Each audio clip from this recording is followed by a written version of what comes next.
Well, Ryan Day got caught telling the truth, which can really be a problem, not just in politics, but certainly in college football these days. He had this to say during I don't know if it was a closed door meeting, but it was a meeting or an event with local folks in Ohio, in Columbus, or the business community. And this is according to Cleveland.com. He says, one phone call and players are out the door. We cannot let that happen at Ohio State.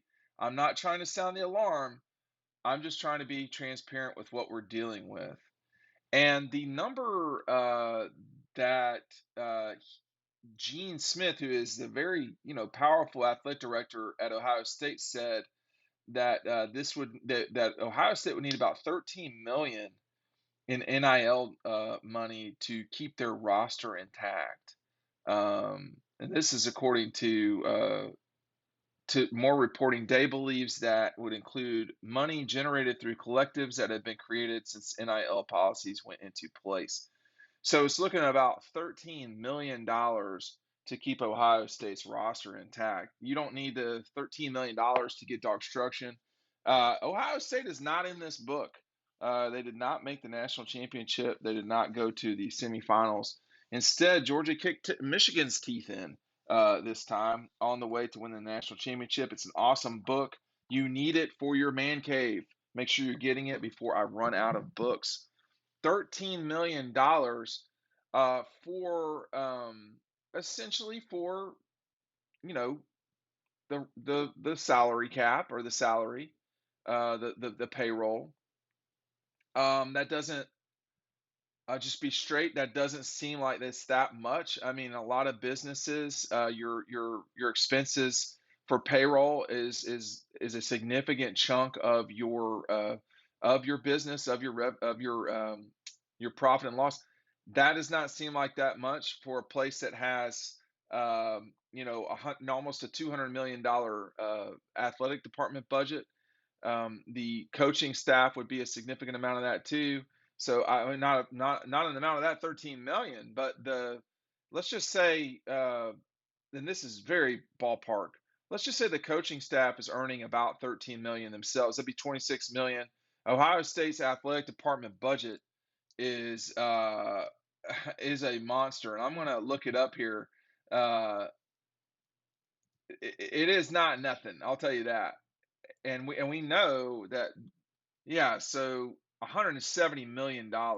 So let's just say that we're going to say total cost are $26 million, and your entire budget. I mean, that wouldn't even be 50. That wouldn't even be 20%. That wouldn't even be 20% of your entire cost would be eaten up with paying people to run your football program and paying the players. I mean, I'm just going to tell you, as a business person, I would take 15% all day long. I'd be making a lot more money. But um, the numbers sound shocking. I don't know why everybody's so shocked.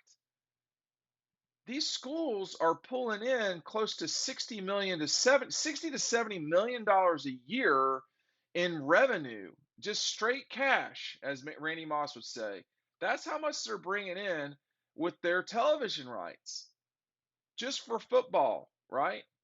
I mean, there's some basketball included in there, but it's essentially football. You can't absorb $13 million punch. I mean, Ohio State's about to get a huge boost in television revenue from their new deal with either News Corporation, or I mean Disney or CBS or somebody. So they're going to get more money, and they could be closer to 70 million than the 60 million. Uh, okay, so let's just say, these are not nonprofits. Jerry Moorhead, if you stop me and try to correct me about this, you're wrong. Greg Byrne, if you try to stop me and correct me about this, you're wrong. Y'all are not nonprofits. At some stage, and I'm not saying it in a confrontational way. I'm just saying what it is. These athletic departments are not nonprofits. They just aren't. I mean, I'm not a nonprofit, and that you're now paying the players in some convoluted way. I mean, you're going to start getting taxed. I mean, maybe they won't. Maybe maybe these will be protected like we protect so many different things. But these guys are making everybody's making money. I mean, the coaches are making money. Now the players are making money. The companies that are broadcasting this are making money. Doesn't sound like a nonprofit to me, but whatever. Um, the point I'm trying to make here is that I don't want to hear the whining. I just don't want to hear it. I mean, a long time ago, this was coming, and the schools did nothing. Ohio State did nothing. Georgia did nothing. The Big Ten, the NCAA. I mean, it's not the NCAA's fault. They tried to fight this like morons the whole time. Instead of hedging things, tying off the bleeding, saving the leg, they just gonna let the whole thing bleed out, and it's gonna change dramatically. I already have people on dog posts saying, "Hey, I don't know if this is gonna be for me, college football over the next 10 years." Well, we'll see, right? I mean, because it's going to be different, but they're still going to roll out there with G's on the side of their helmet. They're still going to play the fight song. Athens isn't moving, neither is Sanford Stadium. So it's still going to be, the way it's always been when they're playing on the field. But if it's like, and I don't mean this bad towards my subscribers or anybody else, but if you want to get mad about it, you've got the door open to do so.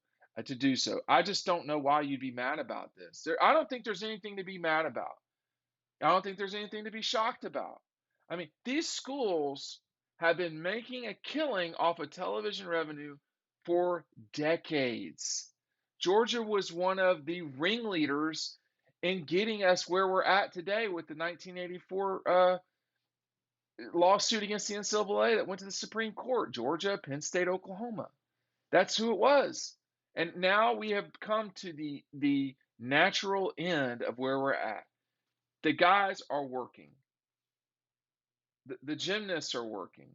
It's not outrageous that they should be paid for their work and not just in scholarship. No, for the money they're creating.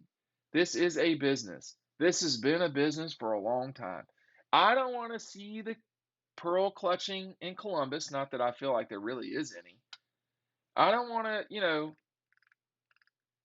the transfer portal is something the NCAA can actually get a hold of.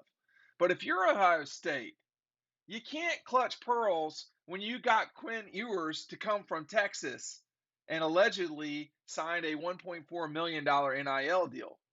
Like, are you going to stop that? Like, they're not saying they're going to stop it. They're just saying, this is what it is. I was not at the meeting. Maybe Ryan Day is being very straight up about this. Hey, look, this is what it is, y'all. You want Ohio State to succeed? Where's the money? Where's the money? And like, this is more reporting from CBS. And it's a really good article from, them talking about, a little bit the hypocrisy of all of this, or at least that's the way it reads to me. I mean, are we really like? I don't, and I'm not suggesting Ohio State is. Normally this is what happens. Certainly, what happens in the SEC is we are going and lecturing and finger pointing at everybody, and then yet we're going to get the big transfer in, and it's going to cost $1.4 million in an NIL deal. I mean, I don't know what JT Daniels' NIL deal was a year ago, but I'm sure it was about $1 million, somewhere in that ballpark. It was more than $500,000. That would be my guess. That would be my halfway educated guess. So if we're at where we're at, we don't, it really can't be shocking that it would be $13 million that, you're going to need that kind of money to keep, things together. Speaking to about 100 members of the Columbus business community on Thursday morning, Ohio State coach Ryan Day put a NIL price tag on what he believes it will take the Ohio State football roster together. $13 million. That is a reporting from Cleveland.com, Doug Lesmerises. I mean, I don't know. See, like the thing that could be wrong here is that he is saying it out loud so that the business community in Columbus will kind of pony up the money to win. I'm going to let y'all in on a secret. There's been business people that have been paying for things at universities for a long, long time. And I'm not just talking about buildings. So this is not new. That this is more in the open is a new thing. Maybe people don't like that it's so obvious. But I'll tell you, man, I mean, if Martina Hingis, Venus Williams, if you know, if young teenagers, Jennifer Capriati, all the tennis people are coming to head. Kevin Garnett, if they can go out at 17 and younger and make a living, I don't know why it's any different in the world of college football. I mean, they're still going to college. They're still benefiting from being at Georgia, Ohio State, wherever. But y'all, this is a big business. This is $1 billion business, and it's been $1 billion business for a very long time. That he's saying that, it's not surprising to me. Thanks for watching.